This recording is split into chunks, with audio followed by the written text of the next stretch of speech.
이사야 34장 5절에서 8절 말씀입니다. 여호와의 칼이 하늘에서 족하게 마셨은즉 보라, 이것이 에돔 위에 내리며 진멸하시기로 한 백성 위에 내려 그를 심판할 것이라.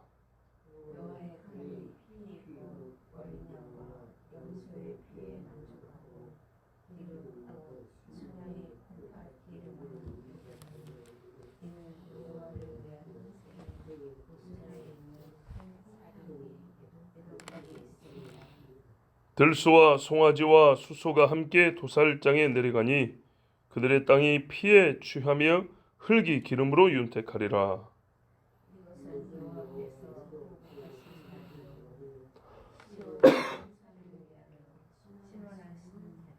아멘. 자, 여호와의 칼이 하늘에서 족하게 마셨다, 술 마셨다, 물 마셨다, 그런 말이 아니고요, 흠뻑 적셔졌다는 얘기입니다. 원래 말은 무슨 말이냐면 칼이 담금질되었다는 얘기입니다. 그런데 대장장이들이 칼을 치죠. 불에 달궈서 친 다음에 물에다 담그죠. 물에만 담그는 게 아니고 기름에 담그는 경우도 있어요. 이제 거기에 쓰는 기름이 있어요. 이제 칼에다가 무슨 여러 가지 합금들을 넣어가지고 이제 달궈서 친 다음에 또 기름에 넣었다 빼고, 자, 이렇게 해서 칼을 단단하게 한단 말이죠. 이건 이제 사람들이 다 늘 하는 거예요, 하는 거. 그걸 그대로 사용한 거예요. 무슨 말이야? 하나님이 너희 치려고 아주 날카롭고 단단한 칼을 준비했다 그 말입니다. 왜? 우리 흔한 말로 칼 갈았다 그러잖아요. 왜? 그런 것처럼 하나님이 너희를 치려고 하늘에서 이미 담금질이 잘 된 칼을 준비하셨다 그 말입니다. 실수가 없다는 얘기죠. 그런데 이 칼이 어디요? 하늘에서 내려오죠. 하늘에서 어디로? 에돔이로. 참, 에돔, 왜 그렇게 자꾸 에돔을 뭐라 하시는가? 근데 여러분, 우리가 지금 보는 반 이스라엘 세력이라고 하는 그 주변 나라들이 대부분 에돔 족속들 또는 이스마엘 족속들, 그렇습니다. 여기서 이제 조심해야 될 게 있어요. 우리는 그러면 뭐 순전히 친 이스라엘이고 이스라엘이 다 잘했다고 말하냐? 그런 뜻은 아니에요. 왜냐? 하나님의 언약 백성인 건 맞는데 걔들이 지금 회개를 했냔 말입니다. 안 했죠. 예. 그래서 하나님 앞에 맞는 겁니다. 그런데 이스라엘의 죄가 하나님 앞에 채찍을 맞고 매를 맞는 것과는 별개의 문제로 잘할 때든 못할 때든 옳을 때든 그를 때든 얘들은 항상 미워한다고요. 항상 죽이고 싶어해요. 자, 그 이야기 뒤에 가서 다시 한번 할게요. 그런 의미에서 우리는 그들과 다르다는 얘기입니다. 하나님의 언약 백성으로서 이스라엘을 지지하고 이스라엘의 평화를 위해 기도하고 그 맥락 안에서 이스라엘이 현재 죄에 대하여 우리는 꾸짖을 수 있는 겁니다. 복음을 들고 와서 당신들 이러면 안 된다. 예수 죽인 죄를 회개해야지. 이렇게 외칠 수 있는 겁니다. 자, 에돔이의 칼이 떨어지는데 위에서 내리꽂죠. 그죠? 위에서 내리꽂아버리고 위에서부터 힘을 줘서 그어버리고 잘라버리고 또 내리꽂으면 뚫어버릴 거 아닙니까? 그렇죠. 이건 무섭습니다. 칼을 이렇게 한 거하고요, 이렇게 한 거 같습니까? 다르죠. 큰 칼은요 더 무섭겠죠. 작은 칼을 이렇게 해도 무서운데 큰 칼을 위에서 휘둘러버리면 얼마나 무섭겠어요. 자, 하늘에서 내려오는 나라를 쪼개버릴 듯한 어마어마한 하나님의 큰 칼이 에돔 위에 내려 꽂아져 버립니다. 남을 수가 있겠습니까? 남는 게 하나도 없죠. 이둠에 에돔이죠. 또 진멸하기로 작정한 저주의 백성들 왔어요. 에돔뿐만 아니라 에돔과 함께하여 시온을 치고자 하는 자들, 그 몰려온 군대들 같이 친다는 겁니다. 8절에 보면 시온 이야기가 나오죠. 그러니까 우리가 아는 겁니다. 2절에 이미 하나님 뭐라냐면 살육이란 말을 하셨어요. 그죠? 살육당하게 하셨은지 2절에 보면 나오죠. 여호와의 칼이 6절에 또 나옵니다. 칼이 이제 휘둘러 가지고 에돔에 내리치니까 어떤 일이 벌어질까요? 사람이 죽겠죠. 그죠? 사람이 죽어요. 그럼 피가 흐르겠죠? 기름이 흐르겠죠? 칼에 기름이 엉겨붙는다 그러죠. 이 정도는 우리 온유한 부녀들께서도 다 아시죠? 예, 사람 몸에 칼이 찔려지면 기름이 엉겨붙어서 선생님 아시죠? 예, 예. 그래서 이제 기름 이야기를 하는 겁니다. 자, 피와 기름 이야기 하는 거예요. 어쨌냐? 얼마나 많이 치고 얼마나 깊이 찔렀는지 칼에 피가 계속 흐르고 있고 기름이 엉겨붙어 있는 거예요. 그 누구지? 에우시였던가? 그 모압 왕 배를 찔러가지고 기름이 엉겨붙어가지고 칼이 안 빠졌다 그랬잖아요. 사사시대 때 보면. 자, 지금 요 이야기는요. 6절은 이렇게 이해하시면 돼요. 잘 봐보세요. 하나님 앞에 짐승 제사를 드릴 때 피를 빼고 기름진 곳을 떼어다가 불에 태워 바친단 말이죠. 그렇죠? 자, 이스라엘 백성들이 다 아는 이야기예요. 그때 하나님 어떻게 해요? 흠양하신다 그랬어요. 즉 만족하여 받는다는 얘기죠. 이 사람들이 속죄의 의미로 속죄의 믿음을 가지고 하나님 이 제물을 나의 속죄 제물로 드립니다.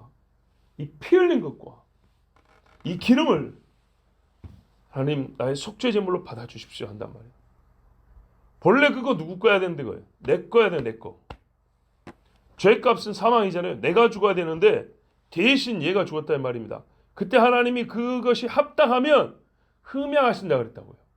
자, 그런데 속죄 제물을 바치지 못하는 죄인에게는 하나님이 그것을 누구에게서 받을까요? 본인에게 받겠죠. 본인에게 하나님의 노가 그칠 정도로 의가 충족될 만큼 심판하고 벌을 내리겠죠. 그 이야기입니다. 제물을 하나님이 피와 기름으로 흠양하여 받으시는 것과 같이 하나님이 만족할 정도로 에돔을 쳐버린다는 얘기입니다. 즉 그들의 죄의 분량만큼 꼭 그만큼 때린다는 얘기입니다. 에돔 사람들의 기름은 맛있어서 그런다는 게 아니에요. 예. 제사의 행위를 그대로 그 의미를 사용하셔가지고 에돔의 하나님이 칼을 내리고 피를 흘리고 기름으로 땅을 흘리게 한다는 의미가 무엇인지를 가르쳐 준 거예요.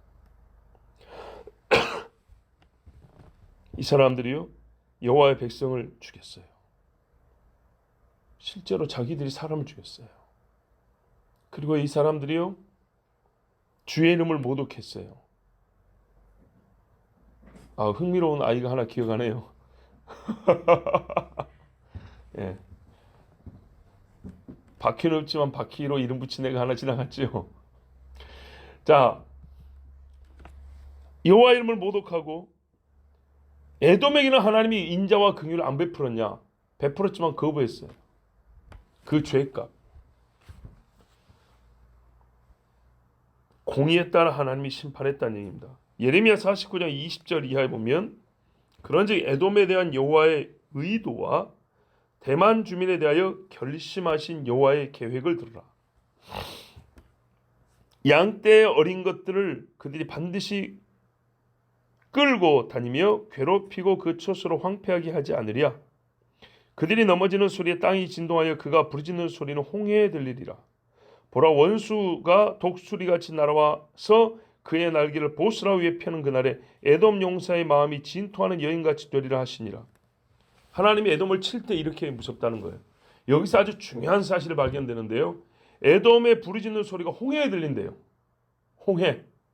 그러니까 홍해는 성경에서 말하는 홍해는 아프리카와 그 시나이 반도 사이에 있는 수에즈 운하를 말하는 게 아니고요.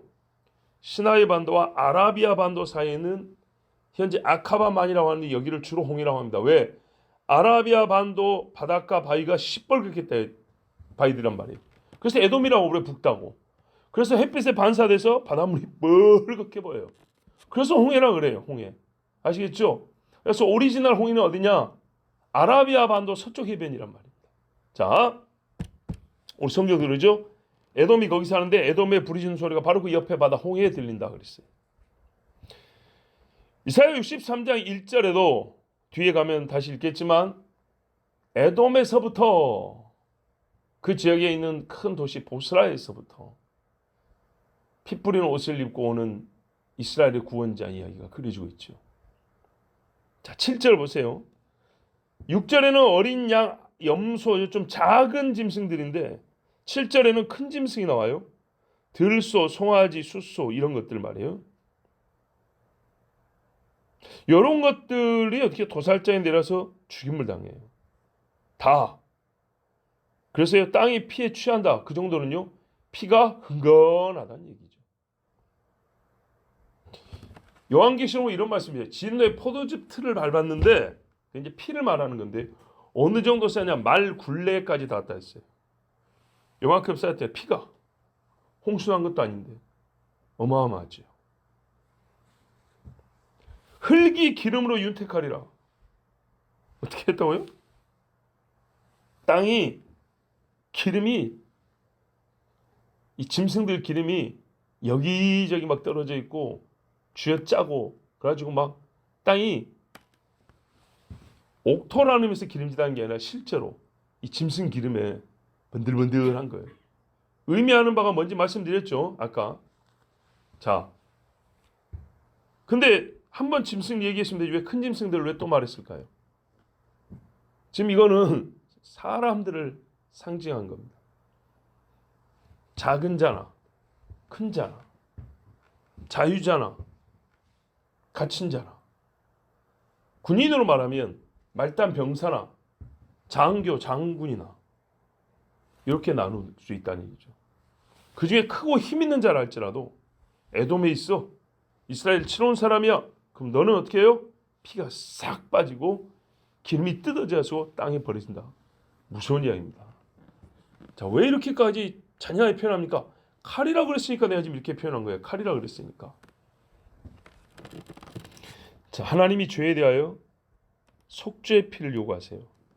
예수 믿는 자는 예수님의 피가 우리를 대신하지만 그렇지 않은 사람은 자기 죄값을 자기 피로 갚아야 됩니다. 이 갚는다는 것이 그래서 속죄가 된다는 의미가 아니라 적어도요.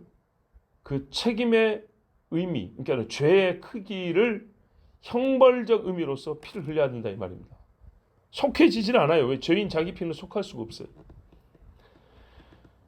기름, 가장 큰 자나 작은 자나 흙을 윤택하게 할 정도로 다 죽임을 당하고 몸이 짓이겨지는 이 무서운 심판이 에돔과 같이 이스라엘을 치러 오는 자들에게 내려집니다. 마지막에.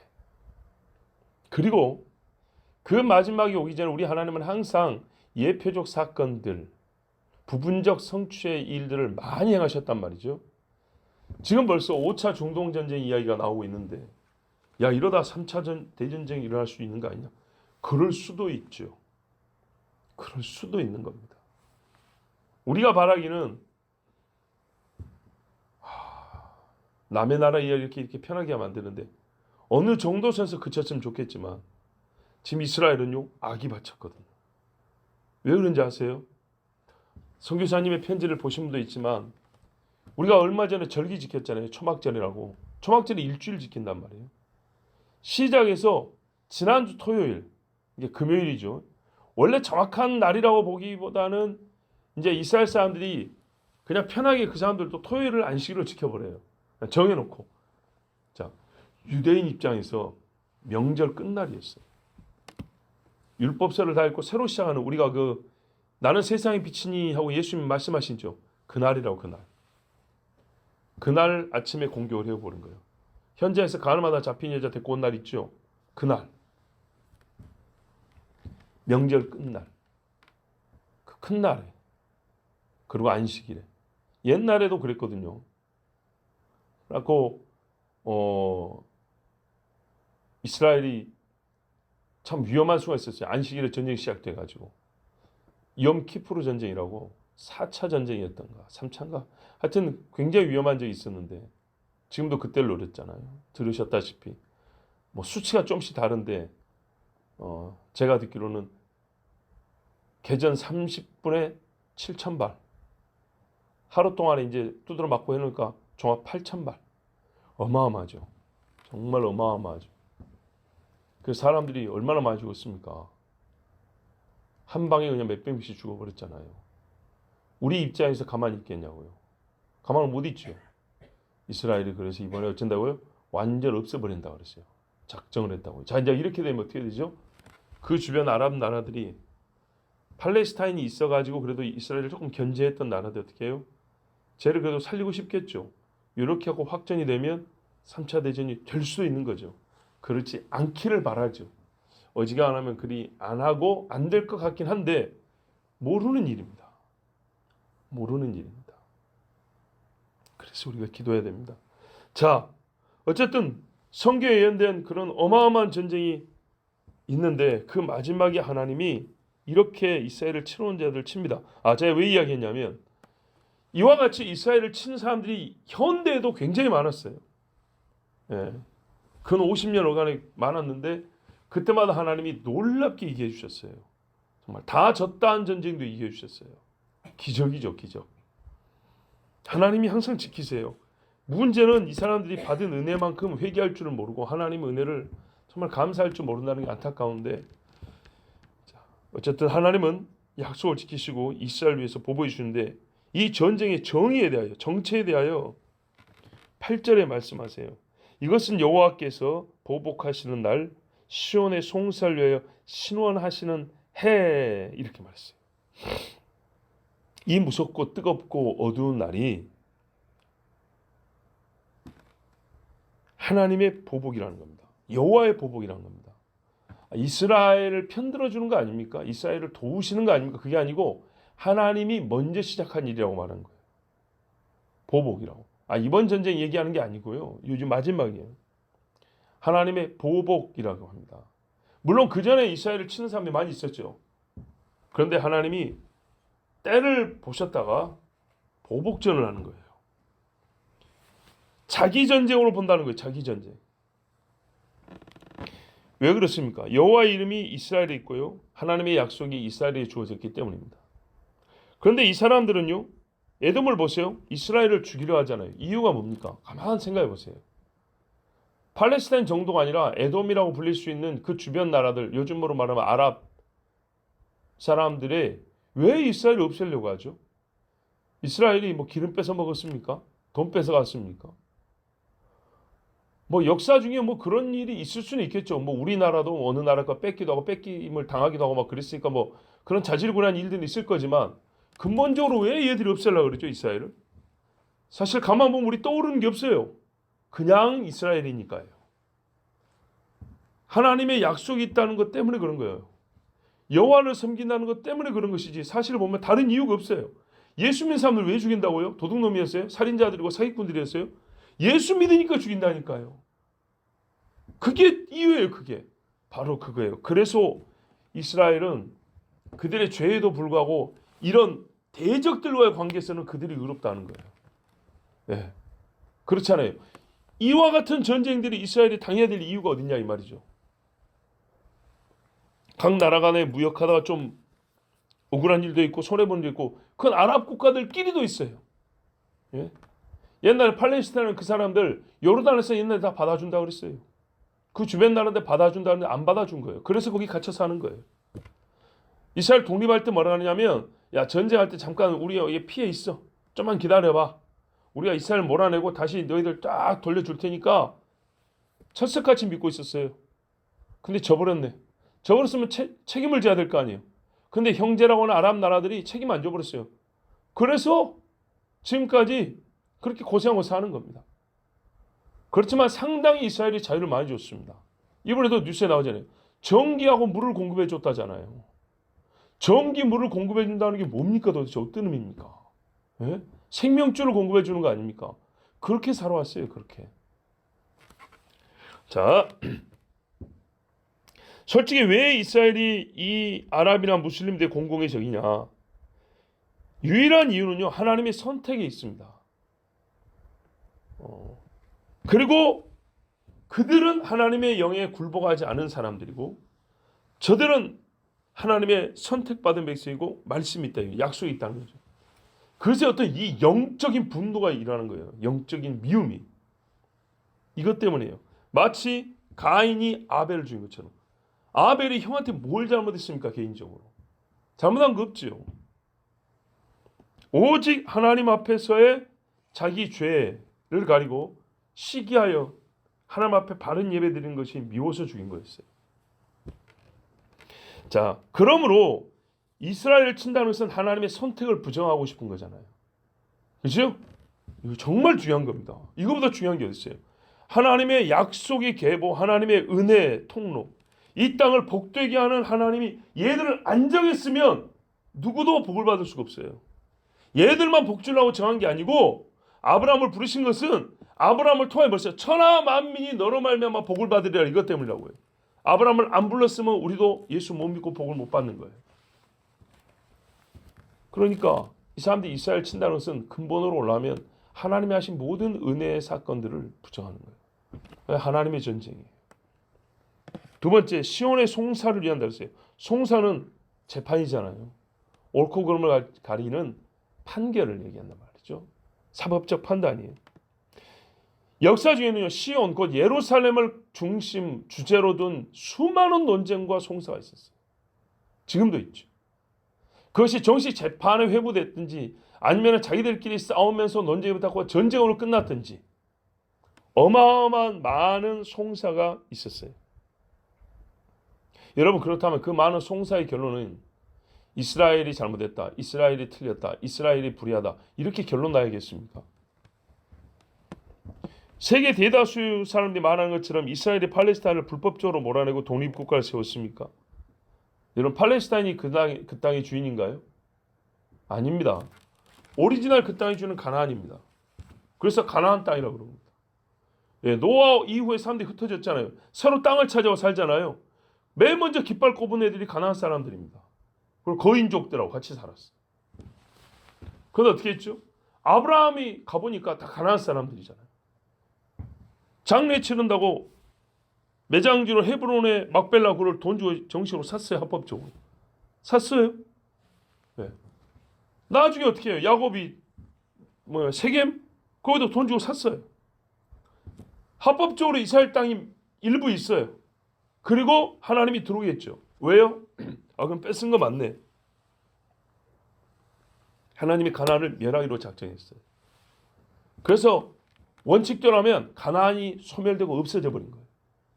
본래대로 하면 가나안이 하나님의 심판에서 소멸되고 없어지니까 어떻게 해요? 주인이 이제 이스라엘로 자연스럽게 넘어오는 거죠. 가나안은 없는 거예요. 가나안은 없습니다. 지금도 가나안 사람 있습니까? 없어요. 스가랴서 맨 마지막에 보세요. 다시는 하나님의 성전에서 가나안 사람이 있지 아니하리라 했어요. 하나님 옆에 가나안 사람은 없어요. 그러니까 어떻게 해요? 그 땅의 주인은 이스라엘인 거예요. 공식적으로 이스라엘인 거예요. 그런데 어떻게 했죠? 외세가 와서 이스라엘 흩어버렸잖아요. 근데 중간에 또 들어왔어요. 이런 경우는 거의 없잖아요. 갔다가 또 들어오고 갔다가 또 들어오고 그때마다 다 이스라엘 땅이었어요. 그런데요, 나중에 로마가 흩어버린 다음에는 로마 시절에는 어떻게 됐습니까? 이 지역 이름을 옛날 블레셋 이름을 따고 팔레스틴이라고 바꿔버렸잖아요. 블레셋의 영어식 발음 라틴식 발음의 팔레스틴입니다. 자, 그러면은 거기 사는 사람 누구냐? 이름은 블레셋으로 붙여놨는데 사는 사람은 블레셋 후예들이 아니고 저 에돔의 후예들, 이스마엘 후예들이 거기 들어가 사는 겁니다. 이름하여 아랍. 아랍하고 블레셋은 달라요. 예, 아시죠? 아랍이란 말은 그 말대로 믹스드, 섞였다 그 말이에요. 섞인 종들이란 말이에요. 약속의 백성하고 약속 밖에 있는 애들하고 섞인 거예요. 약속 밖에 있는 애들이 섞였다고요. 그래서 아랍이라고 부른 거예요. 아랍 섞였다는 얘기예요. 블레셋 족속이 아니에요. 지들이 블레셋 족속이나 되면 팔레스틴이라는 영어식 이름을 가지고 로마식 이름을 가지고 여기가 우리 조상들이 살던 땅이라고 우기면 그나마 좀 들어주겠어요. 근데 블레셋 후예도 아니고 전부 다 아랍 후예들이라고요. 아랍 후예들이 잠시 거기 와 살고 있었다가 이름을 팔레스틴이라고 하고 있는 거예요. 굉장히 전통 오래된 것처럼. 아니에요. 팔레스틴이 아니에요. 자, 이 땅은요, 아랍 사람들의 땅이 아닙니다. 하나님이 약속하여 준 이스라엘의 땅입니다. 그리고 로마 시대에 흩어진 다음에도 이스라엘 사람들이 2000년 동안 그 땅을 지키고 산 사람들이 적지 않습니다. 다 흩어진 게 아니고 거기 그대로 산 사람들도 많았어요. 그래서 1948년도에 독립하러 왔을 때 기존에 살고 있던 이스라엘 사람들, 유대인하고 아랍 사람들하고 땅이 그래도 그때 당시 사람 인구가 별로 없이 같이 살았어요.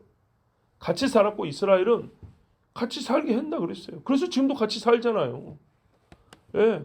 성지순하면 가이드, 버스 기사 전부 다 아랍 사람들이라고요. 학교도 아랍 학교 있고. 예. 그 아랍 사람들이 이스라엘 와하고 일 다 하고 퇴근하고 출근하고 퇴근하고 그렇게 한단 말이에요. 이스라엘에서. 여러분 가만 보세요. 자기들 죽이려고 하는 사람들을 국가기관이나 회사에서 일을 시켜줘요. 그런 경우 봤습니까? 이렇게 같이 살았어요. 같이 살게 해준다고. 오히려 아랍 친구들이 자기들 그 팔레스타인 사람들 별로 지원도 안 해줍니다. 도와주도 안 해요. 그러면서 정치적으로 이용만 해먹는 거예요. 안 좋게 말하면 총알바지 먼저 써먹는 거죠. 이스라엘 사람들은 같이 살라고 일거리도 주고 공부도 시켜주고 예, 같이 그렇게 지냈어요. 그리고 그 아랍 사람들 중에 많은 사람은 그렇게 사는 걸 좋아라 합니다. 실제로 생각해 보세요. 이스라엘에서 그렇게 살지 않고 그러면 그 주변 나라 어디 가서 그만큼 살 수 있겠어요? 만족해 합니다. 쓸데없이 부추기고 이 악한 사람들이 시기를 일어나게 하고 불만을 갖게 해서 싸움을 시키는 겁니다. 자, 참 TV도 그래요. 뉴스 나온 거 보세요. 이스라엘 사람 인터뷰는 하나도 안 나오대요. 전부 다 팔레스타인 사람들 인터뷰만 나오죠. 이스라엘이 폭격해서 애가 죽었니 어쩌니. 저쪽은 안 죽었나요? 저쪽은 더 많이 죽었는데 이제는 이제 팔레스타인이 많이 죽겠죠. 왜? 이스라엘 공격을 하니까 보복을 하니까.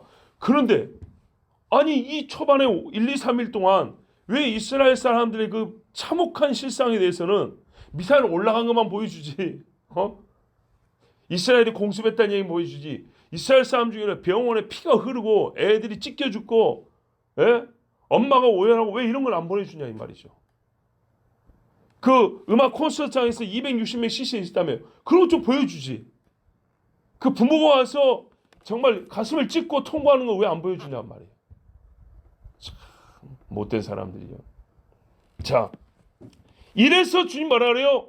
이스라엘이 억울하다 그 말이에요. 하나님 보시기에 죄가 없다는 얘기 아니에요. 우리는 그거는 그거대로 보고 이스라엘과 시온과 예루살렘에 관계하여 세상 사람들이 송사를 걸었단 말이에요. 자들 좀 처벌해달라고. 근데 하나님 보시기에 너희들이 처벌을 받아야 한다. 이 사내가 누구 얘기냐 하고 솔로몬 왕이 왔다 이 말입니다. 왕이 판단을 내려주죠. 하나님이 판단해 주신다는 얘기입니다. 이 날이 그 날이라는 거예요. 시온의 송사. 하나님이 이 땅의 주님으로서 이 땅을 하나님으로부터 넘겨받은 이스라엘을 위하여 송사를 진행해 주십니다. 판단을 해 주십니다. 그리고 역사적으로 수많은 침략을 받고 핍박을 받았지 않습니까? 그럼 송사 결과 어떻게 해요? 형벌을 내리든지 보상을 해주든지 그래야 될 거 아닙니까? 지금은 그 원수는 형벌을 내리고 시온은 보상을 해주는 그런 날입니다. 우리가 이번까지 해서 정말 부분적으로 이 말씀들이 성취되어 온 역사를 현대사에서도 우리가 지금 보고 있습니다. 하나님이 어떻게 했다고요? 시온의 송사를 위하여 신원하시는 해라. 원수 갚는 해라 그랬어요. 날이며 해라. 어느 한 해에 하나님이 일을 하십니다. 여호와 하나님이 공의로우시고 신실하시니 성경이 이렇게 말했어요. 여호와를 극진히 찬송할지라 그랬어요.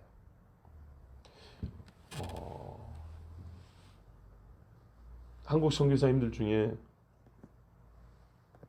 팔레스타인의 그 하마스 무장단체죠. 등 이스라엘 공격한 사람들에 대한 규탄과 분노를 품을 수도 있고 또 그런 분도 있지만 또 한편으로는 우리가 이제 신앙이기 때문에 이 죽은 자는 이미 죽었지만 그러면 산 자에게는 어떤 의미가 있을 거냐 할 때 우리가 그토록 바라는 게 뭐예요? 이스라엘이 하나님 앞에 회개하고 돌아오는 거죠. 안타깝게 그렇다니까요. 배가 좀 고픈 것 갖고는 돌아오지 않아요. 몸이 상할 정도가 돼야. 우리 이사야서 앞에 얼마 전에도 그 말씀을 전했던 것 같은데 정말 견디기 어려운 정도의 고통이 닥쳤을 때 인간은요, 하나님을 거부하는 마음도 견디지 못하고요, 무너져요. 이때 이스라엘은 기도가 시작되고 눈물의 애통, 정말 애통이 시작되고 참 많은 하나님의 사람들이 일어나기를 우리 같이 기도해야겠습니다. 사실 얼마 전에 어떤 기도 제목이 왔었냐면 이스라엘 정부가 저들은 저들의 불법이지만 이스라엘은 하나님 앞에 지금 매를 맞는 거예요. 어쩌냐면 이스라엘 정부가 선교사들 누군지 대충 알잖아요. 기독교 선교사들 비자 재연장 안 해준다 그랬어요. 그래가지고 비상이 걸렸어요. 참 절묘한 타이밍이죠. 비자 재연장 안 해준다. 그러면 무슨 말입니까? 복음 증거자의 수가 줄 수밖에 없고요. 그 땅을 위해서 기도하는 자의 수가 줄 수밖에 없어요. 그것이 정녕 그 나라가 원하는 바입니다. 그에 대해 하나님은요, 그대로 보고 계실 수가 없죠. 그렇죠? 이제 비행기가 못 뜨면 선교사들 나가지도 못할 것이고, 어쨌든 그 세밀한 진행은 어떻게 될지 모르겠지만 선교사들의 수 정도가 아니라 도리어 그들이 쫓아내고자 했던 선교사들보다 더 많이 하나님 앞에 부르짖는 기도자가 일어나는 그런 계기가 될 수 있다고 봅니다. 그러니 우리는 3차 대전까지는 확전이 비화되지 않도록 군사적 의미에서는 그렇게 기도할 것이지만 하나님께서 이스라엘 영혼들을 깨워주시고 정말로 주님 나라를 위해서 자기들이 어떤 사명을 가지고 있는지를 깨우치는, 말씀으로 깨우치는 계기가 되기를 우리 같이 기도하겠습니다. 지금 문득 생각나는데 우리 성지순례 중에 그 겟세마네 동산 그 감람산 위에 호텔에서 며칠 잤지 않습니까? 모여가지고 우리 찬양하고 기도하고 떠났던 그 호텔 있죠. 제가 이틀 새벽 한 5시 되니까 이때쯤에 그 예루살렘 성전산 쪽에서 무슬림 모스크가 있잖아요. 거기서 방송을 크게 틀었잖아요. 세상에 예루살렘에서 율법 읽는 소리가 아니라 꾸란 읽는 소리가 들리다 이게 말이 되냐 이거죠. 내가 인도네시아 가서 듣고 지금 여기 와서 세상 이스라엘에서 이걸 들을 깜짝 놀랐어요. 그래서 대적한다고 나가가지고 혼자서 찬수하고 기도하고 막 새벽에 혼자 새벽 기도를 했어요. 그리고 한번 어설픈 영어로 크게 선포하고 외쳤어요. 이스라엘 깨어서 너희 주님 앞에 무릎을 꿇어라 하고 그랬었는데 하나님 내 기도 들어주시려고 이 사람들이 이렇게 그냥 대갈통을 그냥 푹 치시는 건가? 우리에게는 우연은 없고요. 작은 기도들이 모여서 하나님이 때가 되어 다 그 기도를 응답해 주시기 때문에 얼마나 많은 사람들이 기도를 했겠습니까? 자, 우리도 같이 기도해야겠습니다. 기도하겠습니다. 하나님 아버지 감사합니다. 주의 백성들을 부르시고 오늘 이 새벽에 주님을 높일 자들과 하나님의 말씀을 들을 자들과 또 같이 뜻을 모아 기도해야 될 할 수 있는 하나님의 자녀들을 불러주셔서 감사합니다. 여호와의 때는 정확하고 절묘하여서 지금 이스라엘의 이 위기 속에 그 뜨거운 불길 속에서 아버지여 이 이스라엘과의 신원하시고 원수가 없는다는 하나님의 보호와 약속의 말씀을 우리에게 들려주셨습니다. 이스라엘이 이 말씀을 깨닫기를 원합니다. 이스라엘이 자기들의 지금 얼마나 영적으로 무너지고 타락하였는지 하나님 앞에 범죄한 자신을 돌아보고 회개하는 민족이 되게 해주시옵소서. 또한 하나님은 약속하셨으니 이스라엘 대적들에 의해서 불벽이 되어 보호하여 주시옵고 하나님 아버지 꼭 이스라엘이 다 회개하고 돌아오기까지 그 나라의 경계를 지키시며 그 땅의 중심 예루살렘과 시온을 지켜 주시옵소서. 이래 우리 모든 성도들 같이 기도하게 하옵소서. 정말 하나님 말씀 예루살렘의 평안을 위하여 시온의 샬롬을 위하여 기도하라 하셨습니다. 아버지 이스라엘을 친구로 둔 자는 복이 있사오니 우리가 그들 위하여 기도하는 교회가 되게 하여 주시옵소서. 예수 그리스도의 이름으로 기도하옵나이다. 아멘.